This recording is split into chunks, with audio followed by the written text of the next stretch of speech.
Dubbaka municipal పరిధిలోని ప్రజలందరూ సకాలంలో పన్నులు చెల్లించి దుబ్బాక అభివృద్ధికి తోడ్పాటు అందించాలని ఇన్ఛార్జ్ మున్సిపల్ కమిషనర్ విద్యాధర్ అన్నారు. సిద్దిపేట జిల్లా దుబ్బాక మున్సిపల్ కార్యాలయంలో ఇన్ఛార్జ్ కమిషనర్గా ఆయన పదవీ బాధ్యతలు స్వీకరించారు.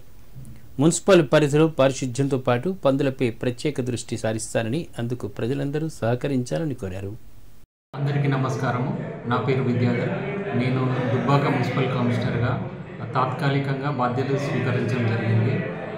ఇంతకుముందు కమిషనర్ గణేష్ రెడ్డి గారు ఆరోగ్యరీత్యా లీవ్లో ఉండడం వల్ల నేను చార్జ్ తీసుకోవడం జరిగింది. నేను దుబ్బాకతో పాటు గజ్వేల్ కూడా ఇన్ఛార్జ్గా చేయాల్సి వస్తుంది. నేను పట్టణ ప్రజలకు కోరేది ఏమనగా అంటే ప్రస్తుతం పారిశుద్ధ్యం మరియు ఆస్తి పన్ను కలెక్షన్ మీద మేము దృష్టి పెట్టడం జరుగుతుంది. పట్టణ ప్రజలకు విజ్ఞప్తి ఏమనగా అందరూ ఆస్తి పన్ను కట్టి మున్సిపల్ అభివృద్ధికి తోడ్పడగలుగుతారని కోరుతున్నాను.